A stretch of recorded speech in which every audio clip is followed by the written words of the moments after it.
तुम फिर ना आ सकोगे, बताना तो था मुझे। तुम दूर जाके बस गए, मैं ढूंढता फिरा।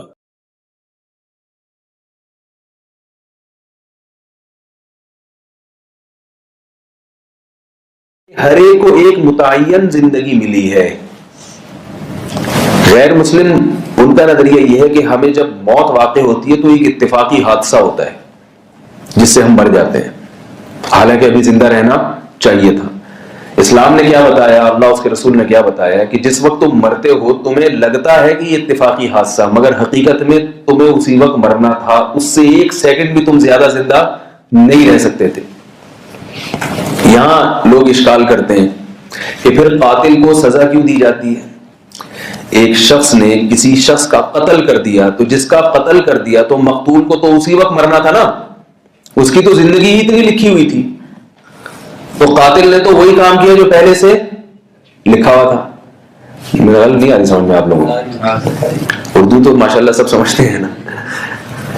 तो कातिल ने तो वही काम किया जो पहले से लिखा हुआ था। जब मकतूल ने मरना ही उसी वक्त था तो जुल्म कैसा, जिंदगी छीनना का क्या मतलब? वो तो मरना था। वो तो हर आदमी एक मुतय्यन जिंदगी लेकर आया।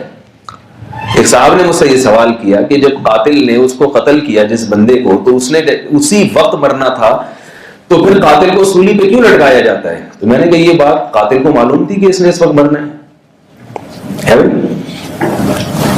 ये लिखा हुआ तो था, ये तो अल्लाह को मालूम था ना। लेकिन कातिल को किसने बताया कि ये तुमने जिसको कत्ल करना है उसकी जिंदगी इतनी ही है? कातिल को ये बात मालूम नहीं थी, और कातिल को इसी बात की सजा मिलती है। कातिल को इसी की सजा मिलती। तुमने तो अपने इल्म के मुताबिक वो काम किया है जिसके तुम मुजाज नहीं थे। चलता फिरता हंसता खेलता इंसान जो देखने से लगता था कि अभी इसने मजीद जिंदा रहना है, तुमने क्या किया? उससे उसकी जिंदगी छीन ली है। तो तकदीर अल्लाह के इल्म का नाम है, इसलिए हमसे तकदीर के हिसाब से सवाल नहीं होगा, हमसे हमारे इल्म के हिसाब से सवाल होगा कि तुमने क्यों उससे उससे जिंदगी छीनी, तुमने क्यों उसको जान से मारा, लिहाजा तुम्हें भी मारा जाएगा। लिहाजा तुम जब सूली पे लटकोगे तो ये कहा जाएगा तुम्हारा भी इतना ही लिखा हुआ था। ठीक है ना, तुम्हारा भी इतना ही लिखा हुआ था, तुम्हारे साथ भी फिर जुल्म नहीं हो रहा। एक आदमी ने किसी को थप्पड़ मारा ना कि, और कहा कि तकदीर में लिखा हुआ था थप्पड़ मारना, इसलिए मैंने मारा है। तो उसने जवाब में मुक्का मारा। उसने कहा फिर ये भी लिखा हुआ था, फिर ये भी लिखा हुआ था। तो लिखा हुआ जो कुछ है वो तो अल्लाह के इल्म में है, हमें उसमें पढ़ने की इजाजत शरीयत में नहीं है। लेकिन इतनी बात बहरहाल साबित होती है कि हर आदमी एक टाइम लेकर दुनिया में आया है और हर एक की जिंदगी दूसरे से अलग है।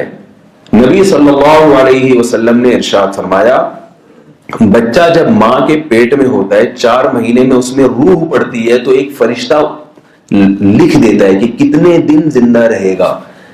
कुछ के बारे में लिखा होता है चंद सेकंड, लिहाजा वो मां के पेट में ही मर जाता है। अभी जिंदगी मिली है और दुनिया में आने से पहले मर गया। और किसी के बारे में लिखता है कि ये पैदाइश के 1 घंटे के बाद मर जाएगा। किसी के बारे में लिखा होता है कि ये 4 साल के बाद मरेगा। किसी के बारे में लिखा होता है 80 साल तक जिएगा। अभी मैं एक बुजुर्ग से मिला कल, 80 साल उनकी उम्र है, देखने में 60 साल के भी नहीं लगते वो। तो वो मुझसे कुछ मुख्तलिफ किस्म के सवालात कर रहे थे। मैंने कहा हजरत आप हमसे सवाल ना करें, हमें सवाल करने दें। क्या सवाल? मैंने कहा आप क्या खाते हैं? ठीक है ना, 80 साल की उम्र है आपकी, माशाल्लाह आप तो बिल्कुल जवान है, ऐसे चल फिर रहे हैं, भाग दौड़ रहे हैं। तो मुझे पता चला कि वो नहीं खाते, इसलिए माशाल्लाह, यानी बहुत कम खाते हैं वो, इसलिए माशाल्लाह इतनी उम्र है।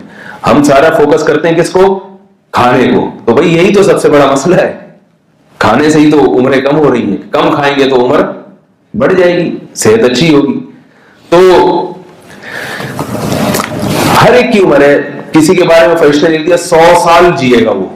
अब जिसके बारे में 100 साल लिख दिया उसको मारने की कोई कितनी ही कोशिश करे, गोलियां उसके दाएं बाएं से गुजर जाएंगी, उसको कोई भी गोली नहीं लगेगी। कितने लोग हमने देखे, मेरे नाना थे 40 साल की उम्र में उनको शुगर हो गई थी। तो इतनी खतरनाक शुगर के बस अभी मरे अभी मरे अभी मरे अभी मरे। हर थोड़े दिन के बाद इत्तला आती थी भाई नाना जी बीमार हो गए, बस अब तो दुनिया से जाने वाले जाने वाले जाने वाले। जो कहने वाले थे ना वो चले गए, जो उनकी अयादत करने जाते थे वो मर गए। जो उनके इलाज करवा रहे थे वो मर गए। नाना माशाल्लाह 99 साल में उनका इंतकाल हुआ है। सरगोदा में रहते थे, आप वहां सरगोदा के जानते होंगे।